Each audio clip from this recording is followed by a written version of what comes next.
Hello student. आज pharmaceutical inorganic chemistry में B pharm first year first semester unit 5 radiopharmaceuticals topic को हम cover करेंगे। ये हमारा लास्ट सेमेस्टर 1 का फार्मास्यूटिकल इन ऑर्गेनिक केमिस्ट्री का हमारा लास्ट यूनिट है रेडियो फार्मास्यूटिकल्स। रेडियो फार्मास्यूटिकल्स क्या होते हैं? Radiopharmaceuticals are a group of pharmaceutical drug containing radioactive isotopes. Radiopharmaceuticals can be used as diagnostic and therapeutic agent. Radiopharmaceuticals क्या होते हैं? Radiopharmaceuticals एक pharmaceutical drug होते हैं, यानी कि एक मेडिसिन की तरह यूज करते हैं हम, जो कि क्या करते हैं, कंटेन करते हैं रेडियो एक्टिव आइसोटोप्स को कंटेन करते हैं। रेडियो फार्मास्यूटिकल्स को हम डायग्नोसिस, किसी भी डिजीज की डायग्नोसिस के लिए और थेरेपेटिक एजेंट दोनों के लिए यूज करते हैं, यानी कि उसकी आइडेंटिफिकेशन भी कर सकते हैं और किसी ड्रग के ट्रीटमेंट में भी हम इसको यूज करते हैं, यानी कि दोनों में आइडेंटिफिकेशन और ट्रीटमेंट दोनों में ये यूज होता है। रेडियो एक्टिविटी क्या होती है? The process of spontaneous emission of certain kind of invisible radiation by unstable isotopes is known as radioactivity, and these types of isotopes are known as radioactive isotopes. Radioactivity क्या होती है? जब process of spontaneous emission of certain kind of invisible radiation by unstable isotopes, यानी कि कुछ जो unstable isotopes होते हैं उनके द्वारा क्या हो जाता है कि स्पॉन्टेनियस इमिशन होता है, यानी कि लगातार किसी जो है कुछ प्रकार के जो है रेज जो होती हैं, रेडिएशंस अल्फ़ा बीटा गामा, ये क्या होती हैं? ये रेज जो होती हैं लगातार जो हैं क्या होती हैं, ये इमिट होती रहती हैं, यानी उससे जो है निकलती रहती हैं। तो ऐसे आइसोटोप्स को हम क्या बोलते हैं? रेडियो एक्टिव आइसोटोप्स, और इस प्रोसेस को क्या बोलते हैं हम? Radioactivity. This type of isotopes are known as radioactive isotopes, यानी ऐसे आइसोटोप जो कि क्या है, स्पॉन्टेनियस इमिशन करते हैं रेडिएशंस का, उनको हम क्या बोलते हैं? Radio active isotopes. आइसोटोप्स क्या होते हैं? Atom of an element which have same atomic number but different atomic mass, यानी ऐसे किसी भी एलिमेंट का एटम्स जिनमें क्या है, एटॉमिक नंबर क्या है, सेम हो, बट एटॉमिक मास क्या है, डिफरेंट हो, ऐसे उनको हम क्या बोलते हैं? आइसोटोप्स बोलते हैं। एग्जाम्पल के लिए कार्बन हम लेते हैं। कार्बन में क्या है, एटॉमिक नंबर कार्बन का यहाँ पे और दोनों में क्या है, 6 है, जबकि एटॉमिक मास क्या है, यहाँ पे है 12 है, इसका जो है 13 है, यानी ये क्या हुए, आपस में आइसोटोप्स हुए, same atomic number but different atomic mass. Hydrogen के आइसोटोप्स क्या होते हैं? अगर हाइड्रोजन 1 है, हाइड्रोजन 2, हाइड्रोजन 3, तो हाइड्रोजन 1 को हम क्या करते हैं? प्रोटियम बोलते हैं, हाइड्रोजन 2 ड्यूट्रियम, हाइड्रोजन 3 ट्राइटियम, यानी कि क्या है, इसमें एटॉमिक नंबर जो है सभी में क्या है, 1 है, जबकि यहाँ पे प्रोटियम में एटॉमिक मास जो है 1 है, ड्यूट्रियम में एटॉमिक मास 2 है, ट्राइटियम में एटॉमिक मास 3 है। ये क्या हो जाएंगे? ये रेडियो एक्टिव हाइड्रोजन के क्या है, आइसोटोप्स हैं, रेडियो एक्टिव आइसोटोप्स। आइसोबार्स क्या होते हैं? Atom of different element which have same atomic mass but different atomic number. Isobars क्या होते हैं? यानी कि एटॉमिक नंबर क्या है, सेम एटॉमिक नंबर। इस आइसोबार्स में क्या होते हैं? Atoms of different element which have same atomic mass, atomic mass क्या है, सेम है, बट डिफरेंट एटॉमिक नंबर। यहाँ पे हम क्या, आर्गन, पोटेशियम और कैल्शियम्स के आइसोबार्स हैं ये।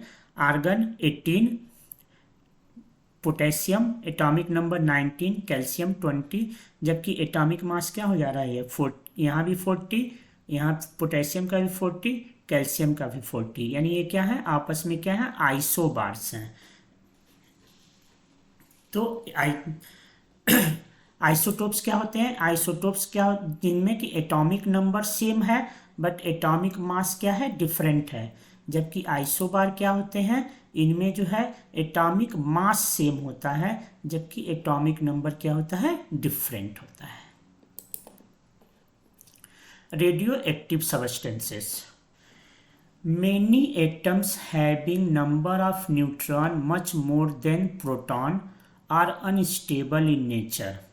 यानी ऐसे एटम्स इसमें क्या है, न्यूट्रॉन जो है number of having number of neutron की मात्रा क्या है, प्रोटॉन से अगर ज़्यादा हो जा रहा है तो क्या हो जाता है, वो अनस्टेबल होता है और they undergo spontaneous decomposition accompanied by emission of radiations or rays, namely alpha, beta, gamma rays termed as radioactive substance। यानी ऐसे एटम्स जिनमें क्या है, नंबर ऑफ न्यूट्रॉन जो है वो प्रोटॉन से क्या है, ज़्यादा है। तो उस जनरली एटम्स में क्या होता है, number of proton and number of neutron क्या होते हैं, सेम होते हैं। लेकिन ऐसे एटम जिनमें क्या है, number of neutron much more than number of proton, तो वे क्या होता है, नेचर में अनस्टेबल होते हैं। और उन अनस्टेबल जो भी अनस्टेबल होता है वो क्या हो जाता है, डिकम्पोजिशन होता है उसका। तो वो अपना ये जो है स्पॉन्टेनियस डिकम्पोजिशन होता है, और जब डिकम्पोजिशन होता है तो क्या होता है, उससे रेडिएशंस निकलते हैं अल्फ़ा, बीटा या गामा रेज के टर्म रूप में। और ऐसे सबस्टेंस को जिनसे कि अल्फ़ा, बीटा, गामा रेडिएशंस निकलते हैं, ऐसे हम सबस्टेंस को क्या बोलते हैं, रेडियो एक्टिव सबस्टेंस बोलते हैं। Example, uranium 238, number of proton is 92 and neutron is 146। तो क्या है, प्रोटॉन से क्या है, नंबर ऑफ प्रोटॉन जो है 96 92 है, जबकि न्यूट्रॉन क्या है, बहुत ज़्यादा है 146। जबकि जनरली एटम्स में क्या होता है, नंबर ऑफ प्रोटॉन और नंबर ऑफ न्यूट्रॉन जो होते हैं सेम होते हैं। Thorium, radium etcetera. Half life of radioisotopes, radioisotopes के हाफ लाइफ क्या होती हैं, it is defined as decay to 1/2 of it original value at any given point of time. यानी कोई भी रेडियो एक्टिव सबस्टेंस जो कि उसकी इनिशियल जो भी अमाउंट है वो कितने टाइम में अपने इनिशियल अमाउंट का आधा हो जा रहा है, उस टाइम पीरियड को क्या बोलते हैं, half life of radio isotopes. यानी कि उसकी हाफ लाइफ टाइम होती है, जितना कि वो इनिशियल से आधा टाइम जो है डिके होने में या डिकम्पोजिशन होने में जो टाइम उसको लग रहा है, उसको हम क्या बोलते हैं, half life time of radio active substances. Formula क्या होता है निकालने का, फार्मूला फॉर हाफ लाइफ क्या होता है, लाइफ इज एक्सपोनेंशियल डिके। क्या हो जाता है, उनका टाइम के साथ जो होता है रेगुलरली डिके होता है। तो ये हमारा फार्मूला है, जिससे कि हम क्या निकाल देते हैं, NT is equal to N0 exponential log minus gamma into T. तो N0 क्या है, N0 is initial amount, gamma क्या है, it is delta, delta is decay constant, NT क्या है, quantity after time, T is time period. Hence इस फार्मूले से हम क्या निकाल देंगे, NT is equal to N0 upon 2। तो T क्या है, T यानी वह T is equal to T half, यानी वह टाइम जिसमें कि क्या हुआ, क्वांटिटी जो है, जो इनिशियल क्वांटिटी है क्या है, हाफ जो है, उसकी हाफ होने में कितना टाइम लगा वो क्या हो जाएगा, T हाफ हो जाएगा। तो ये NT को हम क्या लिख सकते हैं, N0 यानी इनिशियल अमाउंट के आधा। तो आधा होने में टाइम कितना लगा, is equal to N0 exponential log minus delta T 1.5। इसको N0 को हम इनिशियल अमाउंट अगर 1 मान लेते हैं तो क्या हो जाएगा, 1/2 हो जाएगा। यहाँ N0 अगर इनिशियल अमाउंट 1 मान लेते हैं तो 1 exponential log mine delta upon T half. इसको हम लॉग ले लेते हैं तो क्या हो जाएगा, ये हो जाएगा।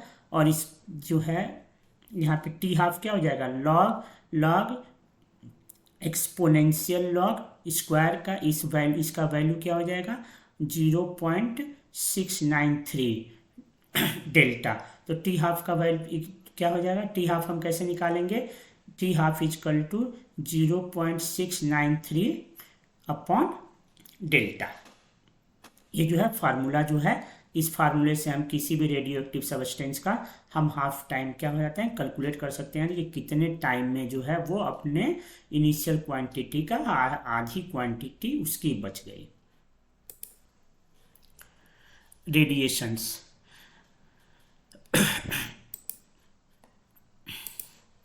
रेडिएशंस आर रे विच आर इमिटेड। कोई भी रेडियो एक्टिव सबस्टेंस कितने प्रकार के रेज को इमिट करता है, alpha particles, beta particles and gamma particles. यानी कोई भी रेडियो एक्टिव सबस्टेंस होता है 3 तरह के पार्टिकल्स, जब भी उसका डिके होता है या डिकम्पोजिशन होता है तो तीन तरह के यही पार्टिकल्स, तीन तरह के पार्टिकल्स को क्या करता है, इमिट करता है, या तो अल्फा पार्टिकल, बीटा पार्टिकल और gamma particles.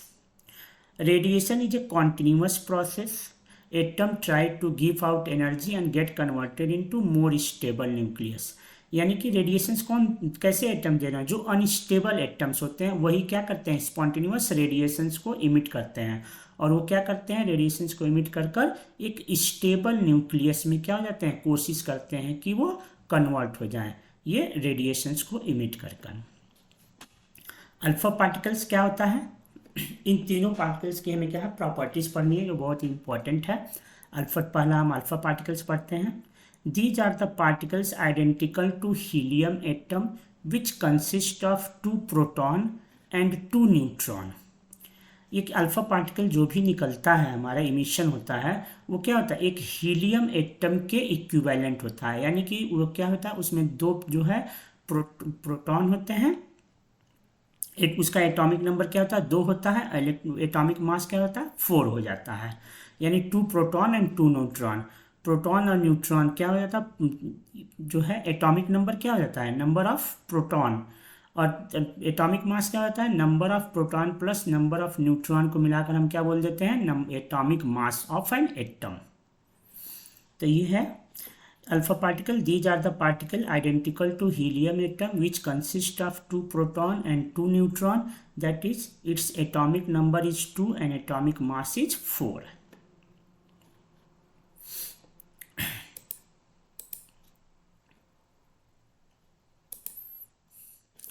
It carry 2 positive charge, so it can be detected by strong magnetic field. Helium पे क्या होता है, 2 जो है पॉजिटिव चार्ज होते हैं। It carry 2 positive charge. Velocity of alpha particles are very high, about 1/10 of that of light. Penetrating power of alpha particle is less because of their positive charge and relatively large size. Velocity क्या होती है, alpha particles की बहुत ज़्यादा होती है, and about 1/10 of the light. जबकि पिनिट्रेटिंग power, यानी किसी भी मटेरियल को कितना पिनिट्रेट कर दे रहा है, यानी कि उसको जो है पिनिट्रेटिंग पावर क्या होता है कि कितनी उसकी एबिलिटी है, किसी भी अगर हमें जो है किसी भी मटेरियल को उसके अंदर घुसने की, तो पिनिट्रेटिंग पावर ऑफ अल्फा पार्टिकल्स अब जो है कम होता है, क्योंकि उस पर क्या होता है, एक तो पॉजिटिव चार्ज होता है, दूसरा क्या होता है, उसकी साइज बड़ी होती है। Ionisation capacity of particle are very high. जबकि आयनाइजेशन कैपेसिटी अल्फा पार्टिकल्स की क्या हो जाती है, ज़्यादा होती है। अगर क्योंकि साइज बड़ा होता है तो किसी भी एटम से अगर टकराता है तो क्या होता है, उसको आयनाइज कर देता है, उससे क्या होता है, इलेक्ट्रॉन को इमिट कर देता है। तो ionization power of alpha particles are high. Example alpha particles के क्या है, uranium 238, thorium 227, plutonium 238। Alpha particle decay by uranium 238। Uranium 238 अगर अल्फा पार्टिकल्स को डिके कर रहा है तो कैसे होगा, यूरेनियम क्या है, यूरेनियम का एटॉमिक नंबर कितना है, 92, जबकि इसका क्या है, एटॉमिक मास 238 है। ये क्या है, ये यूरेनियम 238 का पेरेंट्स न्यूक्लियस है, जो कि क्या है, अनस्टेबल है। ये क्या करेगा, स्टेबिलिटी को गेन करने के लिए क्या करेगा, अब इनमें इमिशन होगा, यानी डिके होगा। तो डिके होकर अगर ये अल्फा पार्टिकल्स निकाल रहा है जिसकी एटॉमिक नंबर 2 है और एटॉमिक मास क्या है, 4 है, अल्फा पार्टिकल निकला, तो अब ये जो है इसका क्या है, 2 एटॉमिक नंबर और 4 हीलियम एटम अगर निकल जा रहा है तो 2 एटॉमिक नंबर और इसका क्या है, अब 4 एटॉमिक मास। तो जो भी हमारा डॉटर न्यूक्लियस, इसके ये जो पेरेंट्स न्यूक्लियस यूरेनियम का था, उससे जो है एक अल्फा पार्टिकल्स अगर ये निकल जाता है तो जो डॉटर न्यूक्लियस हमारा बन रहा है, क्या बन रहा है, थोरियम बन रहा है। थोरियम का क्या हो जाएगा, इसका एटॉमिक नंबर 90 और एटॉमिक मास क्या हो जाएगा, 234। कैसे, इसमें से एक अगर हीलियम निकलता है तो इसका एटॉमिक नंबर कितना है, 92, तो इस हीलियम का एटॉमिक नंबर कितना है, 2 है, तो इसमें 2 कम हो गया, तो 92 से क्या हो जाएगा, 90 हो जाएगा, और एटॉमिक मास कितना है, 238 है। तो जो इसका डॉटर न्यूक्लियस बन रहा है उसका क्या हो जाएगा, 4 एटॉमिक मास, इसका कितना है, 4 है, तो इसमें 4 एटॉमिक मास कम हो गए, तो ये क्या हो जाएगा, 234 हो जाएगा। ठीक है, जो कि क्या है, स्टेबल होगा।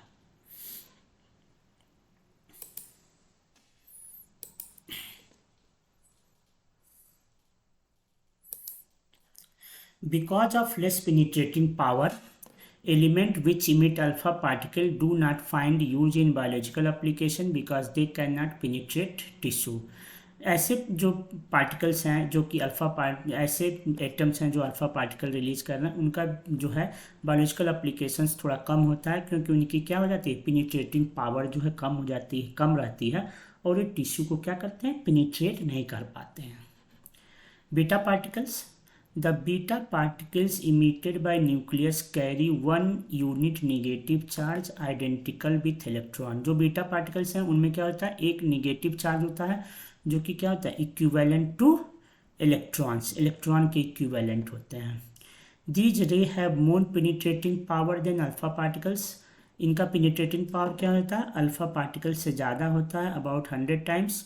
दे can penetrate tissue so they can use in biological applications. ये क्या करते हैं, टिश्यू को, हमारे शरीर में जो टिश्यू है इसको क्या करते हैं, पेनिट्रेट करते हैं, तो इसलिए इनका जो है बायोलॉजिकल एप्लीकेशंस होता है. Velocity is about 10 times faster, तो इनकी वेलोसिटी भी ज़्यादा होती है, 10 times तो alpha particles. Ionization power is less than that of alpha particles. Alpha particle से इनकी आयनाइजेशन पावर कम होती है, क्योंकि इनका क्या है, साइज जो होता है छोटा होता है, इसलिए इनकी आयनाइजेशन पावर जो है, किसी भी एटम को आयनाइज करने की पावर जो होती है क्या होती है, कम होती है. They are emitted from radioactive material after beta decay. जब बीटा डीके होता है तो ये जो है बीटा रेज जो है निकलती हैं. Beta particle are symbolized by. Beta particle को हम कैसे सिम्बोलाइज करते हैं, इस तरह से हम इसको बीटा पार्टिकल्स को शो कर सकते हैं. Example, during emission of beta ray atomic number increase by 1 unit, there is no change in mass. जब भी बीटा पार्टिकल्स का इमिशन होता है तो क्या हो जाता है, जो भी पेरेंट्स एटम से जो डॉटर एटम्स बनते हैं उनकी एटॉमिक नंबर जो होता है क्या होता है, एक नंबर जो है बढ़ जाता है, जबकि मास में क्या होता है, कोई चेंज नहीं होता है. बीटा रेडिएशन के एग्जाम्पल क्या है, कार्बन में अगर कार्बन जो है कार्बन 6 में अगर बीटा रेडिएशंस बीटा डीके हो रहा है तो ये जो है बीटा पार्टिकल्स निकल गया, यानी एक इलेक्ट्रॉन निकल जाता है, तो क्या हो जाता है, ये हमारा नाइट्रोजन बन जा रहा है. नाइट्रोजन क्या है, कार्बन से क्या हो रहा है, कार्बन की एटॉमिक नंबर क्या है, 6 है, जबकि ये जो नाइट्रोजन जो डॉटर न्यूक्लियाई बना उसका क्या है, 7 है, जबकि एटॉमिक मास में कोई चेंज नहीं हो रहा है, 14. यहाँ भी कार्बन का क्या था, एटॉमिक मास 14, यहाँ नाइट्रोजन का 14 है, जबकि एटॉमिक नंबर क्या हो जाएगा, एक इंक्रीज कर जाएगा, तो कार्बन से क्या हो जाएगा, नाइट्रोजन. कार्बन के एटॉमिक नंबर 6 होती है, जबकि नाइट्रोजन का एटॉमिक नंबर 7 होता है, तो हमारा जो है डॉटर न्यूक्लियाई जो है नाइट्रोजन हमारा बन जाता है बीटा डीके से. थर्ड हमारा क्या है, gamma radiations. Gamma rays have high penetrating capacity than alpha and beta. इनकी गामा रेडिएशन की पेनिट्रेटिंग पावर क्या हो जाती है, ज़्यादा होती है अल्फा से भी और बीटा से भी. They can penetrate tissue, bone and organ. ये क्या करते हैं, टिश्यू, बोन और आर्गन सभी को क्या करते हैं, पेनिट्रेट कर सकते हैं. दे हैव नो मास और चार्ज एंड दस नॉट अफेक्टेड बाय इलेक्ट्रिक और मैग्नेटिक फील्ड. इनमें तो ना तो इनका कोई मास होता है, ना तो इन पे चार्ज होते हैं, इसलिए इलेक्ट्रिक या मैग्नेटिक फील्ड से क्या हो जाते हैं, इफेक्ट नहीं होते हैं. यानी कि मैग्नेटिक फील्ड और इलेक्ट्रिक फील्ड जो है कोई इफेक्ट इन पे शो नहीं करता है. गामा रेडिएशन का एग्जाम्पल क्या है, गामा रेडिएशन प्लूटोनियम अगर हम ले रहे हैं, इसकी एटॉमिक नंबर क्या है, 94, एटॉमिक मास 240 है. तो हमारा अगर गामा रेडिएशंस हो रहा है तो क्या हो रहा है, जो हमारा डॉटर न्यूक्लियाई बन रहा है उसका भी एटॉमिक नंबर क्या है, 94, और एटॉमिक मास क्या है, 240. यानी एटॉमिक, ना तो एटॉमिक नंबर में कोई चेंज हुआ और ना ही क्या है, एटॉमिक मास में कोई चेंज हुआ. तो gamma radiations high energy electromagnetic wave, ये क्या होते हैं, गामा रेडिएशंस जो होता है वो हाई एनर्जी इलेक्ट्रोमैग्नेटिक वेव होता है.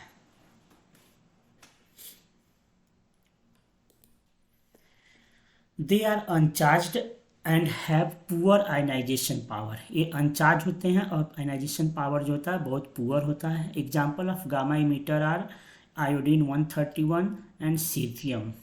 Gamma rays is a penetrating form of Gamma rays is a penetrating form of electromagnetic radiations arising from the radioactive decay of atomic nuclei. It consists of short wave wavelength electromagnetic wave.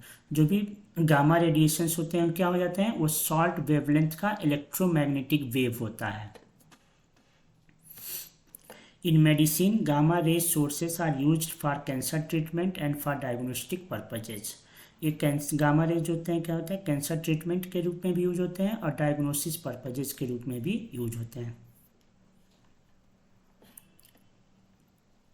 Comparison of properties between alpha beta और gamma, ये बहुत ही important हमारे हमेशा जो है AQ के semester exams में पूछा जाता है। कंपेरिजन अल्फा बीटा और गामा की कंपेरिजन सम क्या है, प्रॉपर्टीज में कंपेरिजन कराना है। तो इस हम चार्ट से क्या करेंगे, अल्फा बीटा और गामा का अलग अलग जो है हम क्या कर लेंगे, क्लासिफिकेशन या कंपेरिजन कर लेंगे। Alpha particle, beta particle and gamma particles. Alpha particles have positive charge, beta particles negative charge, gamma particles have no charge. Alpha particle they are deflected by electric field, beta particles they are also deflected by electric field, जबकि gamma particles क्या है, ये इन पे कोई charge नहीं होता है, तो they are not deflected by electric field. तो इन पे क्या है, इलेक्ट्रिक फील्ड पे क्या है, डिफ्लेक्ट नहीं होते हैं। Alpha particles they are deflected by magnetic field, beta particles also deflected by magnetic field, जबकि gamma particles they are not deflected by magnetic field. Alpha particles they have high ionizing power, ionizing power alpha particles का क्या होता है, बहुत ज़्यादा होता है, जबकि beta particles the ionizing power of beta particle is less than the alpha particles. Alpha particle से इनका आयनाइजेशन पावर क्या होता है, कम होता है, जबकि gamma particles the ionization power is about 1/10 time of ionizing power of beta particles. इनका ionizing power क्या होता है, गामा पार्टिकल्स का बहुत ही कम होता है। Alpha particles they have low penetrating power, इनका पेनिट्रेटिंग पावर क्या होता है, कम होता है। Beta particles the penetrating power of beta particle is more than alpha particles. Beta particle का पेनिट्रेटिंग पावर जो होता है ज़्यादा होता है अल्फा पार्टिकल्स का, जबकि गामा पार्टिकल्स में क्या होता है, they have very high penetrating power. Gamma particles का क्या है, पेनिट्रेटिंग पावर जो है बहुत ज़्यादा होता है। 6 क्या है, they are slightly affected by photographic plates, beta particles they affect photographic plate and gamma particles they affect photographic plates.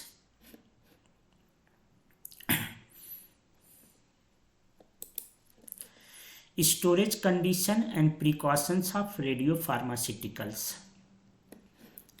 यानी हम रेडियो फार्मास्यूटिकल्स का स्टोरेज कैसे करेंगे या क्या प्रिकॉशंस लेंगे स्टोरेज के समय।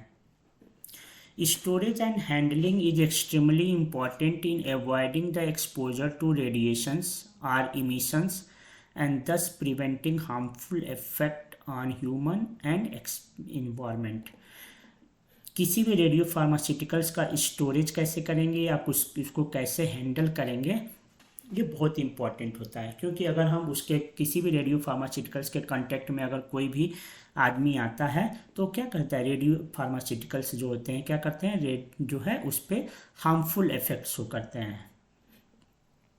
तो क्या क्या हमें स्टोरेज कंडीशन या क्या प्रिकॉशंस लेनी चाहिए। पहला है, the working area should not be contaminated with radio active material, यानी जहाँ भी हम रेडियो एक्टिव फार्मास्यूटिकल्स या रेडियो एक्टिव मटेरियल हम यूज कर रहे हैं उसमें जो वर्किंग एरिया है वो कंटामिनेट नहीं होना चाहिए रेडियो एक्टिव मटेरियल से।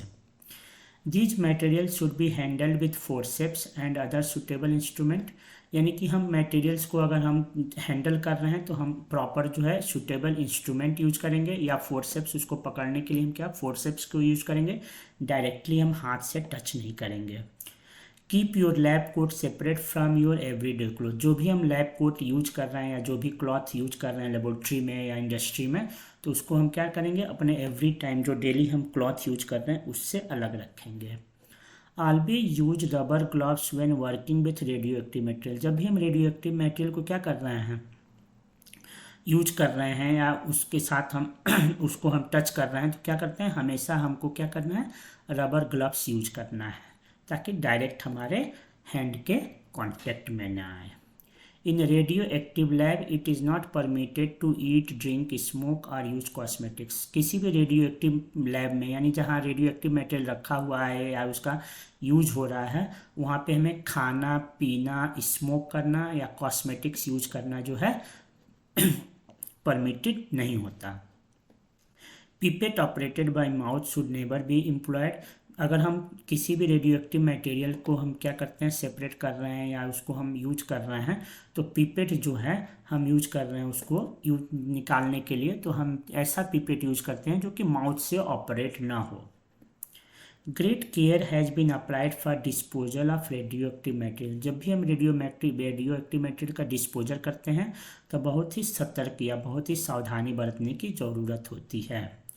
Direct contact should be avoided and use proper radiation protection. Radio active material का अगर हम यूज कर रहे हैं तो उससे डायरेक्ट कॉन्टेक्ट में आने से हमको अपने को बचाव करना चाहिए।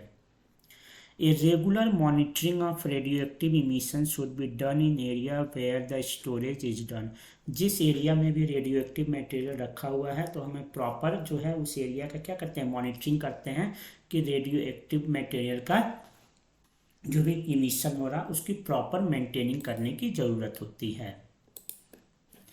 After taking required amount out of the stock solution put back in right package, storage package.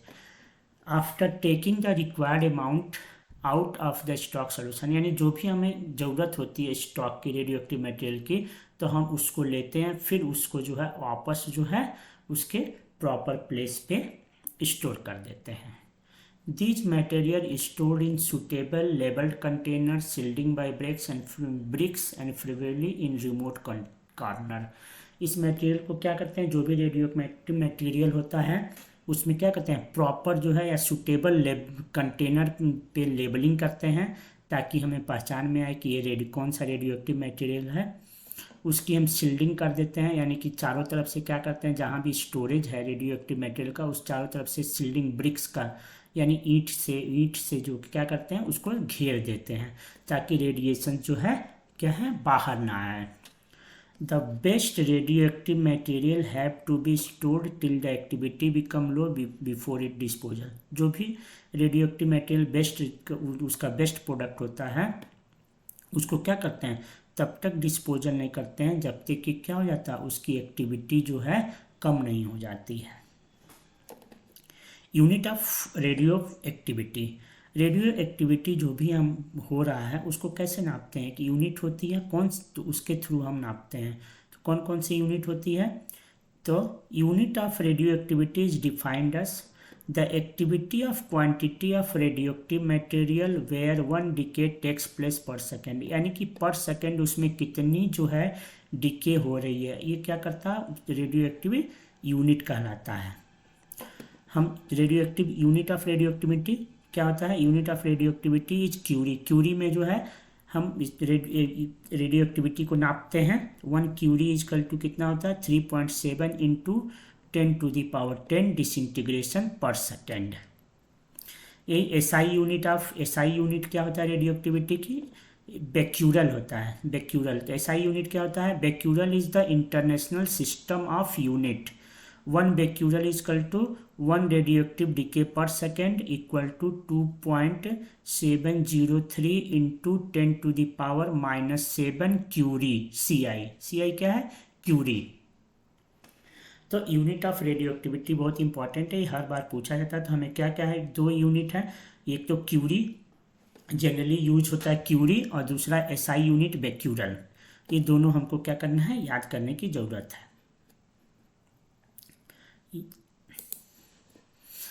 Pharmaceutical applications of radioactive substance. जो भी हमें रेडियो एक्टिव सब्सटेंस यूज कर रहे हैं उसका फार्मास्यूटिकल एप्लीकेशंस क्या है, यानी कि हमें मेडिकल फील्ड में इसका क्या यूज है।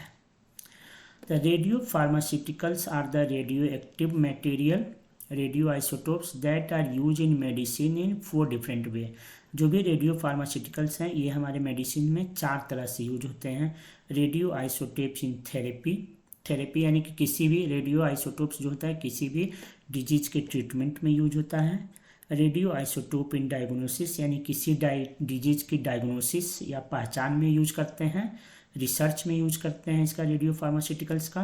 और दूसरा क्या है, sterilization, for sterilization of pharmaceuticals and surgical instrument. जो भी हम सर्जिकल इंस्ट्रूमेंट या फार्मास्यूटिकल्स जो होते हैं कुछ होते हैं उनका स्टेरिलाइजेशन में भी ये रेडियो आइसोटोप्स हमारे यूज होते हैं। Therapeutic applications of radio isotopes, पहला क्या है थेरेपेटिक एप्लीकेशन रेडियो आइसोटोप्स के क्या क्या है। Calcium 44 and 45, the radioactive calcium used in the treatment of carcinoma of bone। हमारे बोन में जो कैंसर है उसके बोन कैंसर है उसके ट्रीटमेंट में क्या होता है कैल्शियम 44 और 45 को यूज करते हैं। सेकंड क्या है स्ट्रोंटियम 90, स्ट्रोंटियम 90 को यूज करते हैं, it is use in the treatment of bone cancer and superficial carcinoma. Third क्या है sodium phosphate 32 solution, it is use to treat chronic granulocytic leukaemia. Sodium iodide 131 used in the treatment of carcinoma of thyroid. जो भी हम thyroid gland में अगर cancer हो जा रहा है उसको क्या करते हैं यूज करते हैं हम किसको सोडियम आयोडाइड 131 को यूज करते हैं। फिफ्थ क्या है gold AU 198 used in the treatment of myelogenous leukaemia. Myelogenous leukaemia क्या होता है एक condition in which bone marrow makes too many white blood cells. Diagnostic applications क्या होता है calcium 47, it is used in the study of calcium absorption. Calcium का absorption कितना हो रहा है इसकी स्टडी हम किसके थ्रू करते हैं कैल्शियम 47 से। सेकेंड है cyanocobalamin cobalt 57, it is used in the diagnosis of pernicious anaemia, it is used in the investigation of absorption and metabolism of cyanocobalamin.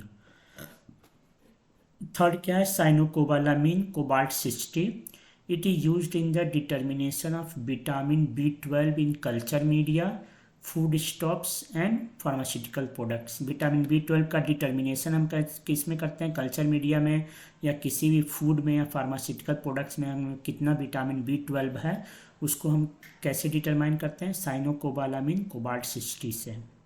Fourth है ferric citrate 59, it is used for diagnostic investigation of hematological disorders। Ferric citrate 59 जो है it is use for diagnostic investigation of haemology. जो भी अगर blood में हमारे कोई क्या है कोई भी डिसऑर्डर्स हो जाता है तो हम उसको फेरिक साइट्रेट 59 से डायग्नोज करते हैं। Sodium chromate 51 solution, it is use to study red cells volume and its survival times.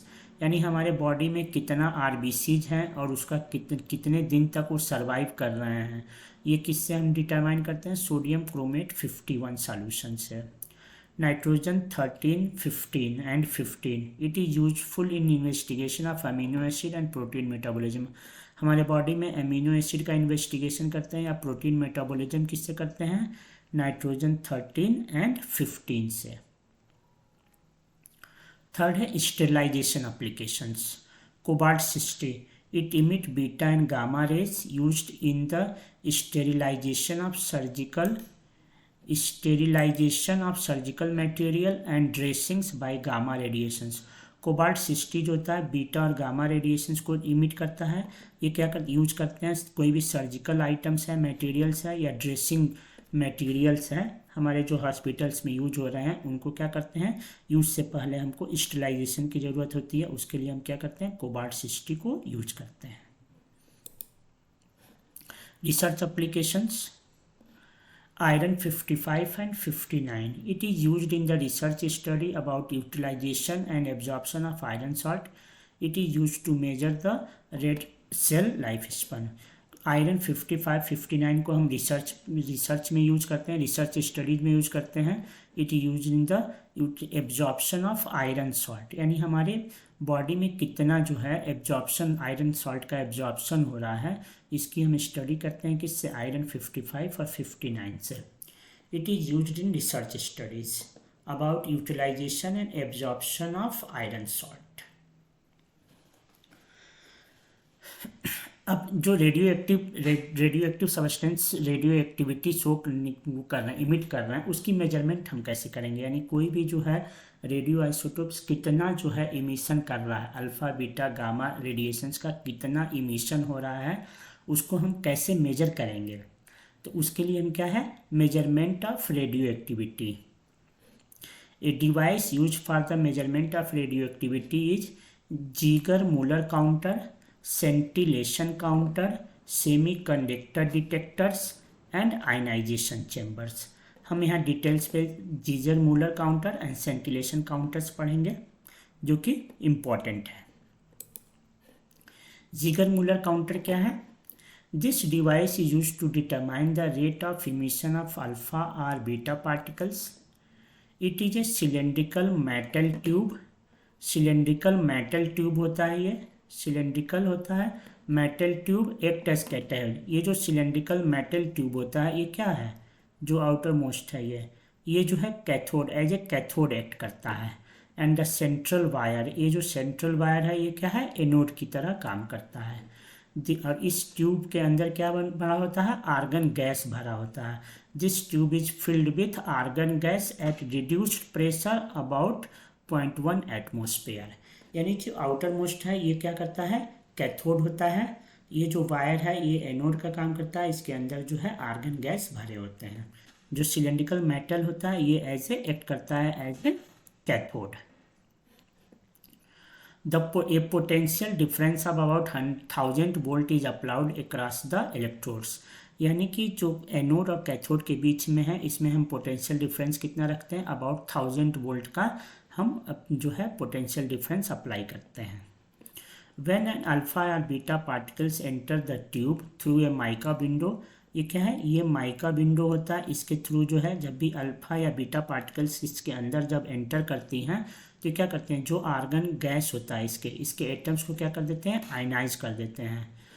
When an alpha और beta particle enter the tube through mica window, ये जो है ये ट्यूब है, इसके अंदर ये विंडो होता है, हल्का सा छेद होता है, इसके अंदर होल होता है जिससे बना था माइका विंडो से। तो ये क्या करता है, it ionizes the argon atom along it path. ये क्या करता है, जब अल्फा बीटा रे जब इसके अंदर जाएगा तो इसके अंदर जो आर्गन गैस भरे होते हैं इसको क्या कर देता है, आयनाइज कर देता है। तो आर्गन आयंस में, और इससे क्या होता है, इलेक्ट्रॉन जो होता है रिलीज हो जाता है आर्गन एटम्स और इलेक्ट्रॉन्स में। The argon ion are directed toward cathode and electrons to anode. तो जो भी आर्गन पॉजिटिव आयन जो होगा, आर्गन आयनाइज हुआ तो क्या हो जाएगा, एक इलेक्ट्रॉन निकलेगा जिस पे निगेटिव चार्ज होगा, इस पे पॉजिटिव चार्ज होगा, तो ये पॉजिटिव चार्ज है तो ये किसकी तरफ जाएगा, कैथोड की तरफ, और जो निगेटिव चार्ज है वो किसकी तरफ जाएगा, एनोड की तरफ। This result in generation of pulse of electrical current flow between the electrodes and complete the circuit. जब ये क्या हो जाता है, जब ये जो है आर्गन आयंस क्या हो जाते हैं, पॉजिटिव आयंस जो है कैथोड की तरफ जाते हैं और इलेक्ट्रॉन एनोड की तरफ जाते हैं, तो इससे क्या होता है, एक पल्स इलेक्ट्रिकल करंट जनरेट होता है बिटवीन द इलेक्ट्रोड्स।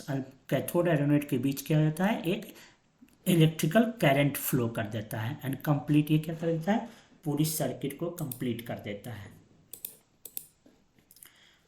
यहाँ पे ये जब इनके बीच क्या हो जाएगा, इनकी तरफ जो भी इलेक्ट्रॉन्स होंगे क्या होंगे,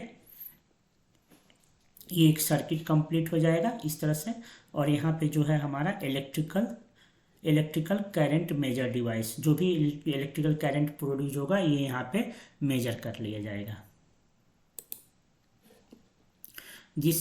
this result in generation of pulse of electrical current flow between the electrode and complete the, एक सर्किट कंप्लीट हो जाएगा। Each electrical pulse mark the entry of alpha or beta particles into the tube and is recorded in the automatic counter. Number of such pulse registered by radioactive material per minute give the intensity of its radioactivity। तो किस rate से जो है क्या electrical current generate हो रहा है उससे हमें पता चल जाएगा कि रेडियो एक्टिव मटेरियल जो होता है पर मिनट जो है, पर मिनट कितनी जो है वो इमिशन कर रहा है। तो नंबर ऑफ सच पल्स, यानी जो भी इलेक्ट्रिकल पल्स जनरेट हो रहा है रजिस्टर्ड बाय रेडियोएक्टिव मटेरियल पर minute give the intensity of it, यानी कि इंटेंसिटी जो है हमें कि उसकी रेडियोएक्टिविटी की यानी इमिशन की इंटेंसिटी क्या है वो हमें इलेक्ट्रिकल करंट जो जनरेट हो रहा है उसको हम रिकॉर्ड कर कर पता कर लेते हैं। सेकेंड मेथड क्या है, scintillation counter. Alpha beta gamma radiation can be detected by scintillation counter. It consists of a scintillator which generate photons in the response to an incident radiations. Scintillation counter में क्या होता है, एक सेंटिलेटर होता है जो कि क्या करता है, फोटॉन्स को जनरेट करता है जब उस पर जो है रेडिएशंस क्या होते हैं, पड़ते हैं। तो a sensitive photo multi tube, a sensitive photo multiplier tube PMT convert the light to an electrical signals, यानी ये क्या होता है, सेंटिलेटर होता है। सेंटिलेटर क्या होता है, जब भी इस पे जो है रेडिएशंस पड़ते हैं तो क्या कर देता है, फोटॉन्स लाइट को जनरेट करता है, लाइट को जनरेट करता है और ये जब लाइट जनरेट होता है तो क्या करता है, जो फोटो मल्टीप्लायर ट्यूब PMT होता है इस लाइट को इलेक्ट्रिकल सिग्नल में, ये जो है फोटो मल्टीप्लायर ट्यूब, ये क्या है, फोटो मल्टीप्लायर ट्यूब है। ये क्या कर देता है, जो लाइट जनरेट हो रहा है उसको क्या कर देता है, कन्वर्ट कर देता है इलेक्ट्रिकल सिग्नल्स में। Scintillators consist of transparent crystals usually a phosphorus या फ्लोरोजेनिक मटेरियल। सेंटिलेटर्स किससे कंसिस्ट होते हैं, ट्रांसपेरेंट क्रिस्टल से, जिससे कि जैसे कि फास्फोरस हो गया या फ्लोरोजेनिक मटेरियल। फ्लोरोजेनिक मटेरियल क्या है, यानी कि ऐसे मटेरियल्स जिन पे कि हमारा रेडिएशन अगर पड़ता है तो क्या है, वो लाइट को इमिट करते हैं। When a high energy ionizing radiations strike on the surface coated with some fluorescent material, then flashes of light is produced। यानी कि ये सेंटिलेटर्स जो होते हैं क्या होता है, जब भी यहाँ पे जो रेडिएशंस पड़ते हैं तो ये सेंटिलेटर क्या होता है, ये जो होता है ऐसे कोटेड होता है फ्लोरोसेंट मटेरियल से जो कि क्या कर देता है, लाइट प्रोड्यूस करता है। The flashes of light is collected by photo multiplier, ये जो लाइट जनरेट हो रहा है उसको ये फोटो मल्टीप्लायर ट्यूब होता है क्या कर लेता है, कलेक्ट कर लेता है, और विच प्रोड्यूस इलेक्ट्रिक इम्पल्स, और इसको क्या करता है, लाइट को जो है इलेक्ट्रिक इम्पल्स में कन्वर्ट कर देता है। And this impulse is recorded by an electronic counter, और इस इम्पल्स को जो है हम क्या करते हैं, इलेक्ट्रॉनिक जो है रिकॉर्डर होता है या काउंटर होता है उससे क्या कर देते हैं, रिकॉर्ड कर लेते हैं कि कितना जो है इम्पल्स जो है इलेक्ट्रॉनिक इम्पल्स पैदा हुआ, और उससे हम जान जाते हैं कि जो भी रेडियोएक्टिव सब्सटेंस है उसकी इंटेंसिटी क्या है या वो किस प्रकार का रेडिएशंस है।